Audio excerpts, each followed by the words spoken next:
ꯅꯨꯡꯁꯤꯖꯔꯕ ꯏꯃꯥ ꯂꯩꯕꯥꯛꯀꯤ ꯃꯐꯝꯗ ꯀꯣꯛꯅꯅ ꯈꯨꯔꯨꯝꯖꯔꯤ ꯃꯇꯨꯡ ꯇꯥꯕꯗ ꯉꯁꯤꯒꯤ ꯑꯁꯤꯒꯨꯝꯕ ꯀꯪꯂꯥ ꯐꯦꯁꯕꯨꯛ ꯒ꯭ꯔꯨꯞ ꯑꯃꯁꯨꯡ ꯃꯥꯂꯦꯝ ꯁꯅꯥꯃꯍꯤ ꯂꯥꯏꯅꯤꯡ ꯃꯍꯩꯔꯣꯏ ꯂꯨꯞ ꯏꯟꯇꯔꯅꯦꯁꯅꯦꯜ ꯁꯅꯥꯃꯍꯤꯖꯝ ꯁ꯭ꯇꯨꯗꯦꯟꯠꯁ ꯑꯦꯁꯣꯁꯤꯌꯦꯁꯟ ꯏꯁꯥ ꯑꯅꯤꯅ ꯄꯨꯟꯅ ꯁꯤꯟꯕ ꯑꯁꯤꯒꯨꯝꯕ ꯐꯖꯈ꯭ꯔꯕ ꯊꯧꯔꯝ ꯑꯁꯤꯒꯤ ꯇꯥꯡꯕꯜ ꯊꯛꯇ ꯂꯦꯡꯖꯤꯟꯕꯤꯔꯤꯕ ꯑꯩꯍꯥꯛꯄꯨ ꯍꯤꯔꯝ ꯑꯃ ꯅꯠꯇ꯭ꯔꯒ ꯑꯃꯗ ꯇꯥꯛꯄꯤ ꯇꯝꯕꯤꯕ ꯉꯝꯕ ꯑꯣꯖꯥꯁꯤꯡ ꯑꯍꯥꯟꯕꯗ ꯑꯩꯍꯥꯛꯅ ꯀꯣꯛꯅꯖꯔꯤ ꯃꯇꯨꯡ ꯇꯥꯕꯗ ꯃꯥꯡꯗ ꯂꯦꯡꯖꯤꯟꯕꯤꯔꯤꯕ ꯃꯔꯨꯑꯣꯏꯅ ꯃꯍꯩꯔꯣꯏꯁꯤꯡꯒꯤ ꯑꯍꯜ ꯂꯃꯟꯁꯤꯡ ꯑꯗꯨꯒ ꯁꯦꯕꯥꯎ ꯐꯪꯗꯅ ꯂꯦꯡꯕꯤꯔꯛꯏꯕ ꯊꯧꯔꯝꯁꯤ ꯌꯥꯎꯕꯤꯔꯤꯕ ꯑꯗꯨꯒꯨꯝꯕ ꯅꯨꯡꯁꯤꯖꯔꯕ ꯏꯔꯩꯕꯥꯛ ꯃꯆꯥ ꯈꯨꯗꯤꯡꯃꯛꯀꯤ ꯃꯐꯝꯗ ꯑꯩꯍꯥꯛꯅ ꯏꯀꯥꯏ ꯈꯨꯝꯅꯧ ꯎꯠꯆꯔꯤ ꯇꯁꯦꯡꯅ ꯑꯩꯍꯥꯛꯅ ꯍꯥꯏꯖꯅꯤꯡꯕ ꯑꯃ ꯂꯩ ꯇꯁꯦꯡꯅ ꯃꯍꯩꯔꯣꯏꯁꯤꯡ ꯑꯁꯤꯅ ꯇꯨꯡꯒꯤ ꯑꯣꯏꯕ ꯂꯝꯕꯤꯁꯤꯡꯗ ꯁꯪꯉꯥꯏꯕ ꯑꯣꯏꯔꯛꯄ ꯍꯥꯏꯕꯁꯤꯗ ꯈ꯭ꯋꯥꯏꯗꯒꯤ ꯏꯍꯥꯟ ꯍꯥꯟꯅ ꯃꯍꯩꯔꯣꯏꯁꯤꯡ ꯑꯁꯤꯅ ꯇꯧꯒꯗꯕ ꯊꯕꯛꯁꯤ ꯃꯁꯥꯒꯤ ꯂꯥꯏꯔꯤꯛꯁꯤꯡ ꯑꯁꯤ ꯄꯥꯕ ꯃꯇꯝꯗ ꯑꯍꯥꯟꯕꯗ ꯏꯃꯥ ꯂꯩꯕꯥꯛꯄꯨ ꯅꯨꯡꯁꯤꯕ ꯍꯥꯏꯕꯁꯤ ꯋꯥꯈꯜꯗ ꯑꯍꯥꯟꯕꯗ ꯊꯝꯕ ꯇꯥꯏ ꯃꯔꯝꯗꯤ ꯏꯔꯝꯗꯝꯁꯤꯗ ꯑꯩꯈꯣꯏ ꯄꯣꯛꯄꯅꯤ ꯂꯝꯁꯤꯗ ꯂꯩꯔꯤꯕ ꯀꯥꯡꯂꯨꯞ ꯈꯨꯗꯤꯡꯃꯛꯁꯤꯡ ꯑꯁꯤ ꯏꯔꯝꯗꯝꯁꯤꯗ ꯄꯣꯛꯄ ꯉꯥꯛꯇꯅꯤ ꯂꯩꯔꯤꯕꯁꯤꯡ ꯑꯁꯤ ꯑꯗꯨꯅ ꯏꯃꯥ ꯂꯩꯕꯥꯛꯄꯨ ꯑꯍꯥꯟꯕ ꯅꯨꯡꯁꯤꯕꯒꯤ ꯋꯥꯈꯜꯂꯣꯟꯁꯤꯡꯁꯤ ꯊꯝꯃꯀꯥꯟꯗ ꯂꯥꯏꯔꯤꯛ ꯄꯥꯕ ꯍꯧꯕ ꯇꯥꯏ ꯑꯗꯨ ꯑꯣꯏꯕ ꯇꯥꯔꯒꯗꯤ ꯑꯋꯥꯡꯕ ꯊꯥꯛꯀꯤ ꯆꯥꯡꯌꯦꯡꯗ ꯑꯋꯥꯡꯕ ꯊꯥꯛ ꯐꯪꯕ ꯉꯝꯒꯅꯤ ꯍꯥꯏꯕꯁꯤ ꯑꯩꯒꯤ ꯊꯥꯖꯕꯅꯤ ꯇꯁꯦꯡꯅ ꯃꯌꯥꯝꯅ ꯍꯦꯟꯅ ꯈꯪꯕꯤꯔꯝꯒꯅꯤ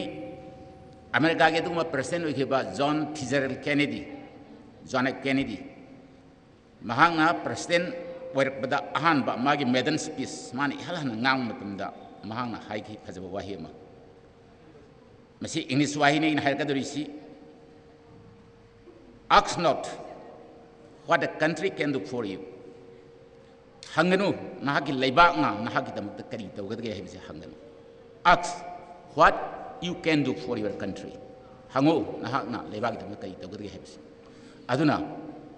ima leibak lamdam asi yamna nungsiba lamdam amani mama ida nation nama leibak maningdam leibak am oramani mayamna khangiri duni ekhoigi puwari singi sena phagat matamda 15 October 1949 dagi ekhoi India da merge tawrabani masi international law ni yagida posak makti oi UN gi charter adugumba article 111 yawba adugi chapter 7 the acts of aggression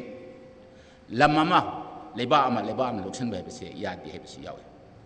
India si UN gi original member amani masi mayam ni khamgi bosam UN same damda UN si San Francisco Opera House da April gi 25 dagina June 26 1945 da semghibni thani supna tawrakanda sima chapter ma lei hai yam sangna ngawai mathang ngang do myam su lei aduga tasenga khaiba taregadi adugumba changyeng singda awang thaki adugumba mak phangakpa miwi sing maruina ima londa adugumba ming thonba hairu posak asi ekhoi tohum thokpai thosini lamsida leiriba kamuni khudimba kam khudimba sing asina masa yu oiba mapamba pu sing oiba adugumba maming mathara thonbai base lamsida popagi chauthok sarabani kanglup tu da popagi chauthok sarabani masai mamangda mairo sing ahlam sing ngangi yam phajaba yawe phajaba mit yaw hai ada lam sat batamda maming matha hum batamda ekhoi gi mingni haibana singbagi posak thoibina thon yadra adu tholidi kari no haibna chingba monalisa thon suma posak se yam toina atei atopa lamsi leiba kam khudimak sing asina tongan ba lam atei degi maming tholok matamda mahir oriba masa sing masamak imung mangmi mioi sing atei atopa lola thonba atei leba ki mingna thonba sopa mathang lakani aduna khoina hana mangjona yung kai palaba mioi sing na masa sing polku matamda masa nu piorsu masa nu pa orbusu masagi adugumba community dugi mingda thon bai se ekhoi gi tohum thoi thau maramdi ekhoi gi mingasi ekhoi gi lamsida pokpa kangup sing asina mai community du thon libasi masi atai atopa miyoina thonbigado nate tasengna khoina khangadobsi khoi lamsisu atai atopa miyoina lamsigi idambakta thabak to birakado nate khoigi mingsisu khoina thonmatana atai atopa amna tholoi tasengna khoigi mingsing asi isana sagonaraga isagi ming asi thonum matamda malemji kachin koyada khoina awangba thaki adugumba malemgi iba adugumba awangba thaki changyengda awangba thaki thagado phangmatamda malemsida leiba mioi kalupsing asina ekhoi oiba mingsi bau lor kodori taseng harabda khoi washington thon yauri kennedy thon yauri adu ma mayam yauri aduna akhoi gi mingsi malemji kachin koyada akhoi su tholan ba change masi ekhoi na ekhoi gi mingsi thonragadi atoppa tongan ba india gi te atoppa state singi maming community leiba singsi maming atai leiba ki maming tholagdi adu betaragi ekhoi gi leiba kanglup leiba singsi nomo sum mangsilakani maramdi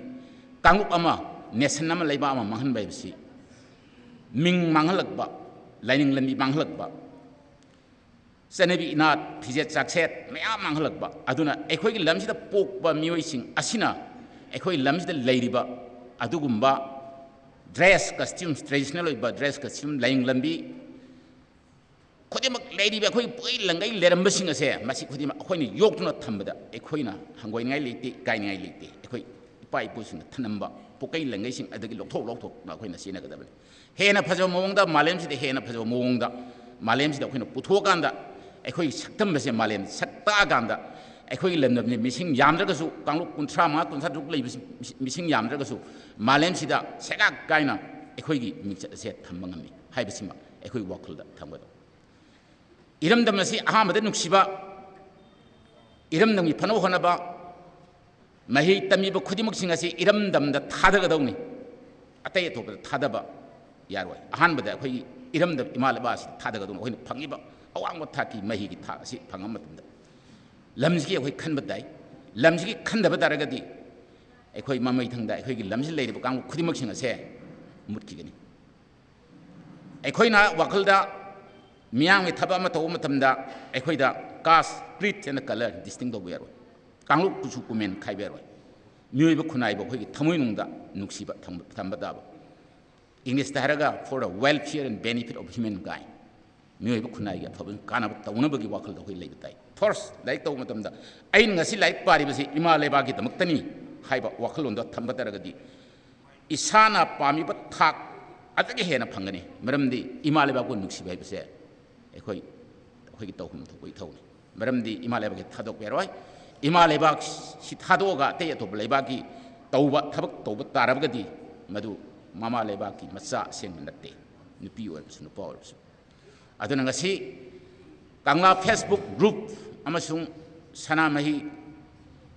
거기 마이로이 아두금바 사나마히기 마땅다 안떠바 인터넷 사나마히 좀 스튜던트 소셜 이사 이사바 호다 이 양 아티네 이사다 변마 파위 머름디 마히로이나 어khoigi 라이닝 람비 사나마히 시 양나 파자바 인터내셔널리즘 오비야바 마룽기 필로소피 파자라바 아둠바 사나마히 하이바 creator of the universe 마시 어khoigi 왕울론다 왕모 보상하니 마시 아흘라만싱 딘비리바 오자싱 아두가 마히로이싱 마히로이기 아흘라만싱 소이나 감기라고는 칼리 아두나 소금바 posak kangla Facebook group amsung isana sindi bise masi yamna akhandaba yam unique oiba manipurda phajo posang khon aduga lengak loisangda haijening ba posa mana mahiroi sing aphaba puthokpa lamdam sigi loina ror situation kari gi seida masi su posak mayam se leibnina miyamgi leiriba wakat demand sing asisu masi su kopna khalaganda pithokpa chumena khale aduga gamena lengak loisangna 마이로싱 요 담비게더리바 미오이싱 아세 칸마마tamda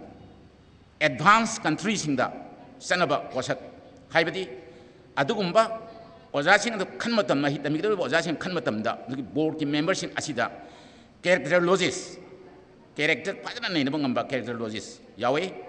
사이콜로지 파잖아 강바 사이콜로지스 야웨 아두가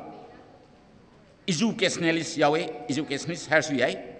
aduga graphologist handwriting phajana mongda khangba magi talent ne tiju phajana khangba adugumba music ase phajana yahol ganda मार्क्सी मही तमीबगी सिंहमदा लागदबा मियोइसिंगला मागी character करमाइन Tawi ओजा तमीगदबा मही तमीद ओजा Singh खमतमदा सुमाइना तौब तारगदी India सी याम फबा महिरोइसिंग पुथबो ngamani बालेमगी Kasun गयादा अदुगा pixel लगबदा इमालेबा Manipur सिदा लेरिबा लेंगा लोइसंगना सुगुम मोंगदा तौब तारगदी याम फजो पोसोइगनी कैरेक्टरोलॉजिस्ट psychologist educationalist अदुगा graphologist अदु बेतारगदी इमालेबा मणिपुर से मोंग याम तागना खली अदुगा अहांगना अरोइबदा हाइजनियो वाहमदी मैरोइसिंग इसागी मिंगदा थोनबा तोंगान तोंगान तांगलुप सिंग लाख्रिबा ओजा सिंग अहलमन सिंग तोंगान तोंगान बा तांगलुप सिंगी अफहबा मसा सिंग मैरोइसिंग अदुगा मसा मसागी लोला थोनबा दा हाइजनिंगीबा पोसक्ति इसा सिंग असि फाजना अवांग थाकता मही मसिन तमहनबिउ कांगलुप कुचु कुमेन खाइदबा मोंगदा मखोइदा पाउताक पिबिउ कांगलुप कुचु कुमेन खाइदनबा लामसिल लेदिबा खुदिमक मियोइबा खुनाइगी थबक तौनबा पिबिउ अदुगा महिरोइसिंग ओइबा कांगलुप सिंगदसु मतुंग ताबसिंगदा अवांग थाकि अदुगुम्बा चांगिंग ऑल इंडिया गी ओइबा इंटरनेशनल गी ओइबा पोसक कयामदा अवांग थाक फंगरिबा मुक्ता अहाकना अहाकी मैकीदगी अदुगुम्बा ब्लेसिंग अदु पिजरी हाइबो वाफम जी हाइजरगा खुदिमगी मफमदा कोक मंजरी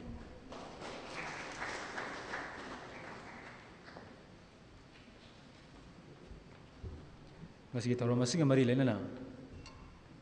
वाफम खर थम्बिरमगदमक ओजाबु थागत फोंदोकचरी मथंगदा